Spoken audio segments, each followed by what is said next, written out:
We have therefore made the assessment that COVID-19 can be characterized as a pandemic. Hoy anunciamos de manera transparente que tenemos el primer caso registrado en el país. Hago un llamado especial a todos ustedes, ya que la patria nos necesita y de nuestra capacidad de atender con dignidad, respeto y profesionalismo a nuestros pacientes depende el éxito de nuestro país.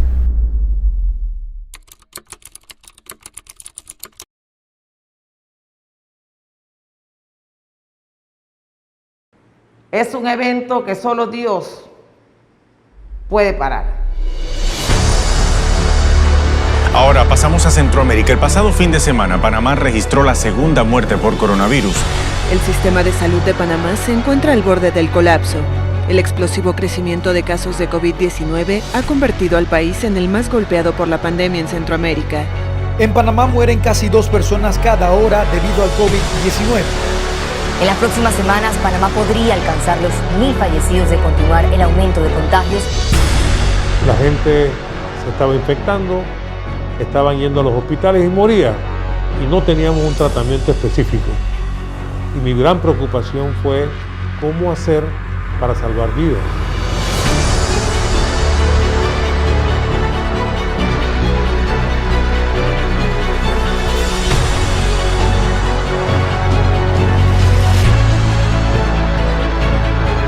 We have a simple message for all countries. Test, test, test. Para mí perder una vida es una gran tragedia, sobre todo si pudiéramos haberla evitado.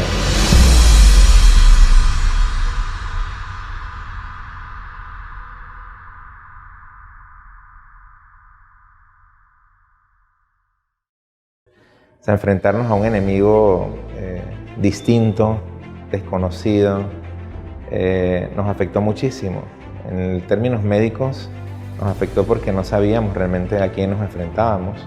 Tuvimos que aprender a trabajar en equipo porque era un trabajo que no podía ser realizado por una sola persona y de esa manera poder estar con nuestra población panameña cuando más nos necesitaba. Se hacía muy difícil articular el poder dar respuesta oportuna a las personas que tenían mayor gravedad por encima de las otras personas que acudían sin descuidar a la vez a las enfermedades crónicas. Incertidumbre de saber qué era lo que como país íbamos a enfrentar. Recuerdo todavía la llamada del doctor Lao. Gina, tenemos que organizar mañana, lunes, entrega de medicamentos a domicilio porque ya había salido el decreto presidencial de cierre total. Veíamos con mucho temor lo que estaba pasando en otros países donde la gente moría en las calles y no queríamos eso para nuestro país. Yo diría que ahí esa preocupación de contar con las facilidades para poder atender a las personas fue nuestro más grande reto, porque para nosotros hubiera sido desastroso que las personas infectadas con COVID murieran en la calle como hemos visto en otros países. El momento más crítico para nosotros se dio en el repunte de los casos cuando por la apertura de los diferentes bloques que se dieron y el relajamiento en las medidas de bioseguridad de nuestra población, después de haber estado manejando entre 1.000 a 2.000 casos por mes, se nos dispararon hasta 5.000. Si íbamos a tener la capacidad de dar respuesta, si de los meses anteriores había sido posible que todo el plan de respuesta que se había elaborado contenía lo que necesitábamos nosotros para poder de una u otra manera enfrentar esta situación. Sí, definitivamente que había momentos en que sonaban los teléfonos y todo el mundo me decía necesitamos trasladar al paciente aquí y allá y era muy difícil tratar de ubicar dónde teníamos las camas de intensivo disponibles porque es un proceso dinámico. En un momento dado coordinábamos un traslado y la cama estaba. Llegaba un paciente por demanda espontánea, complicado, ocupaba la cama, llegaba la ambulancia y ya la cama estaba ocupada, teníamos que reinventarnos otra cama. Gracias a Dios pudimos hacerlo y en ningún momento llegamos a colapsar como sistema de salud, pero no fue fácil, fue un gran reto. yo sentía la necesidad, porque yo lo sentía así, lo describía así, era una necesidad de ir al bloque 1, que era el área respiratoria donde atendíamos pacientes graves, y de entrar allí. Yo entraba cada vez que podía, estaba con los muchachos, con mi equipo de urgencias, hicimos un grupo de WhatsApp para poder mover los pacientes para los traslados, porque a veces, sabes, ese momento que vivía el país eran tantos pacientes que era difícil trasladarlos, o sea, era difícil. Entonces teníamos que meternos todos y apoyarnos como equipo, y yo bajaba porque yo sentía que desde arriba me faltaba algo y lo que me faltaba era estar ahí con ellos. Un poco frustrante fue cuando abrieron mucho todos los bloques y las personas se relajaron mucho en usar las medidas de protección, porque veíamos que los casos iban aumentando, nos desgastamos más nosotros, las personas no veían esa parte de que nosotros atendíamos a los pacientes. A veces, como los hospitales están demasiado llenos, saturados, nos tocaba esperar horas afuera del cuarto de urgencia, dándole oxígeno, tratando de que por lo menos los médicos, cuando llegan al cuarto de urgencia, trataban de priorizar. Pero hubo un caso que yo traía un paciente crítico y 2 ambulancias que llegaron primero también. Entonces el doctor así como que cuál paso primero. Y fue un momento de que chuzo, de tensión, de que no demoren mucho con ese, porque este también se me está complicando. Y las personas, tú lo ves en la calle así, haciendo fiesta, que sin protección, sin mascarilla, sin nada. Entonces era un momento como frustrante para todos, ¿no? De que las personas no siguieran las medidas de bioseguridad. Usted viera con qué emoción nos espera. Usted viera cómo hacen que la gente viene a la caja de Seguro Social, no te metas con ellos, porque íbamos a áreas de zona roja. Y en cada momento se sentía esa conexión. Yo creo que dentro de todo lo terrible de esto, yo pude evidenciar esa conexión de las personas que están esperando que estuviéramos ahí para resolver su problema. Llegamos a tener que empujar tanques, subir tanques, porque el consumo de oxígeno llegó a estar a niveles nunca antes experimentados por nosotros en el complejo hospitalario, y lo que sucedía es que había que estar llamando a la proveedora de oxígeno que trajera más tanques y demás, y en esto los pacientes los teníamos allí con falta de aire y había que subir, mover tanques, y obviamente esto se fue subsanando a medida que ya sabíamos a lo que nos enfrentábamos, al número de pacientes. Conseguimos oxígeno central, que en el complejo no teníamos, oxígeno de pared, salidas directas para no tener que estar pasando por esto, pero realmente lo más impactante era tener eso, tener que ver pacientes como estaban con falta de aire y tú no tener en ese momento cómo brindarles lo que necesitaban de oxígeno, porque no estábamos en ese momento preparados para tanta demanda. Nosotros tuvimos casos en los que una familia completa salió positiva, y no era únicamente hacerle la muestra, sino hacerles ese seguimiento, lograr que cumplieran las medidas y lograr que asistieran a las unidades ejecutoras y aceptaran las evaluaciones clínicas para evitar así complicaciones dentro del hogar y que se dieran hechos lamentables. Ya teníamos el ejemplo de China y teníamos lo que estaba ocurriendo en Italia. Así que cuando sabíamos que venía para Panamá, nos fuimos preparando. Empezamos a tener nuestros planes para ver cómo íbamos a contener la infección para que no afectara a los pacientes de hemodiálisis, porque sabemos que estos pacientes, además de su problema de salud, el hecho de tener hemodiálisis lo hace muy susceptible a este virus.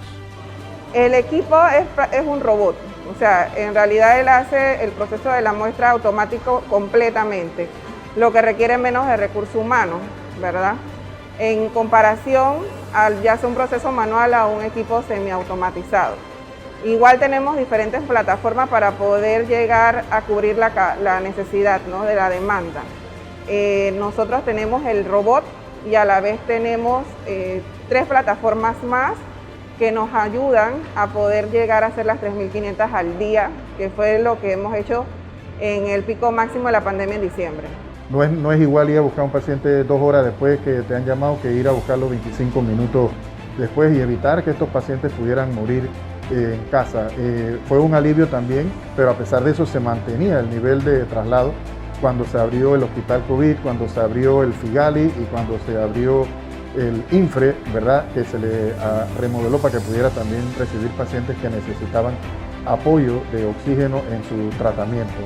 Habíamos hecho estimaciones donde sí había un número importante de lo que podían ser casos y podían ser defunciones de acuerdo a la población nuestra, pero jamás que sobrepasara o llegara a los valores que nosotros hemos tenido tanto en casos como en muertes.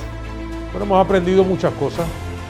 Hemos aprendido que el ser humano tiene que respetar la humanidad, tiene que respetar el ambiente, tiene que respetar este planeta en donde estamos nosotros habitando temporalmente. He aprendido que se requería un modelo sanitario con atención primaria y prevención y promoción de la salud fuerte. Los países que han tenido esto fuerte les ha ido mejor que aquellos que no lo han tenido. He aprendido también la fiereza con que las leyes de la economía de mercado atacan cuando hay escasez de algún recurso, algún insumo. Pero también he aprendido que el insumo más caro no es el que más cuesta, sino el que no se tiene, el que no te permite hacer lo que necesitas hacer. Yo recuerdo cuando los colegas salían a las calles a protestar porque faltaban algunos insumos de protección personal que no podíamos adquirir, no porque no se hiciera la diligencia o que no se tuviera el recurso, sino porque no había, o simplemente los países más fuertes y poderosos se apropiaban de ellos y nos dejaban a nosotros los países pequeños sin el recurso. Me impactó mucho ver que dentro de las familias a veces se perdían vidas, no solamente de una persona, sino de pronto del papá, de la mamá, de una hija, de una prima. Vemos familias que realmente se desestabilizaron completamente por esto. Se me han muerto amigos, hemos tenido familiares que han fallecido, como todas en Panamá. No ha sido fácil el tener que vivir tragedias personales y al mismo tiempo tratar de proyectarle a la población tranquilidad, esperanza frente a algo desconocido que nos está amenazando todos los días. Esto no ha sido nada fácil y no tiene un manual de operaciones. Cada quien tiene que ir creando las formas de enfrentarla y no podemos buscar algún referente que diga, no, el país este lo venció porque hizo tal o cual cosa. Hemos ido aprendiendo todos juntos de esta pandemia. Amor al prójimo, porque la pandemia saca lo mejor de ti, lo malo no importa, saca lo mejor de ti. Y lo que tú estás dando es el amor a ese prójimo, a esa persona que lo necesita y que tú tienes que verlo y tratarlo como si fuese tu mamá, que es la persona más importante de mi vida, es mi madre. Entonces, para mí,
Algo que me costó muchísimo fue precisamente tener que estar en medio de la pandemia, asumiendo ya la responsabilidad como director ejecutivo y saber que mi mamá y mi hermano enfermaron en medio de la crisis. Ambos les dio COVID al mismo tiempo. Mi hermano quedó hospitalizado en el complejo hospitalario, mi mamá días después también. Y me acuerdo que en ese tiempo estaban los casos en aumento. Y todas las noches me llamaban por la responsabilidad que yo tengo, un puesto que requiere pues, una atención 24/7, para pedirme que por favor apoyara a la periferia. Habían tantos pacientes tratando de trasladarse hacia el complejo, hacia otros hospitales de tercer nivel. Y era muy difícil relacionar esa emoción entre tratar de seguir cumpliendo tu trabajo, la responsabilidad que tenías con toda la población y saber que tu mamá y tu hermano estaban hospitalizados. O sea, era muy difícil para mí. Yo creo que esos días dormí 2 horas por día. Salía a las 5 de la mañana de la casa, cumplía todo mi trabajo. En la noche me dividía para poder saber algo de mi mamá o de mi hermano. O sea, era muy difícil y con el temor siempre de que obviamente el virus pudiese ser mortal o afectarlos, ¿no? Pero afortunadamente creo que las cosas tienen siempre un objetivo y creo que en ese momento sentí cuán importante más era mi trabajo, o sea, el trabajo que uno hace como médico o hace a través de estos cargos públicos que son cargos transitorios. Es precisamente eso, es tratar de ayudar a todo el mundo, independientemente de quién sea, si es un familiar, si es un amigo, si es una persona, no importa la clase social, no importa quién sea. Todos los panameños necesitaban un espacio para poder recibir atención y eso es lo que hicimos durante todos esos días. Me impactó también ver cómo esto afectaba emocionalmente a las personas, porque es una situación en salud pública que nunca habíamos vivido, una situación sin precedentes para la que ninguno estaba preparado, ni el sistema de salud ni la población en general. Yo creo que es bueno siempre tener un poquito de temor. Todos los días que me levanto de mi cama para salir a la calle a trabajar, pienso en eso.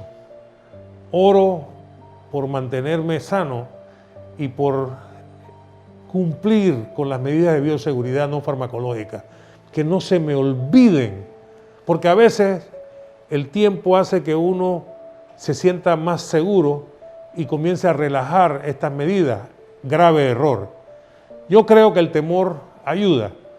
Yo tengo temor y creo que todos debemos tener temor porque esta es una infección viral que no conocemos, que no tiene un tratamiento y este temor, si lo mantenemos ahí, en su justa dimensión, nos va a ayudar a estar atentos.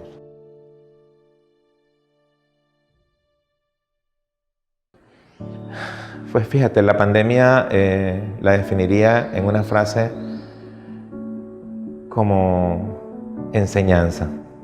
Yo lo definiría como un año de esperanza. Angustiante. Muchos sentimientos encontrados. Yo lo definiría como un año de cambios. Bueno, para mí la pandemia representó crecimiento. Cansón, bien cansado.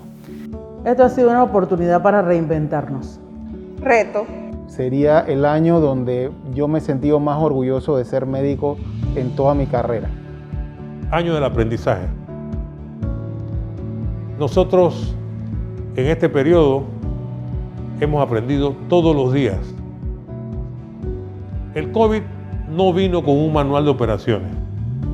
Nosotros lo hemos tenido que construir y aprender cada día es lo que nos puede permitir salir adelante.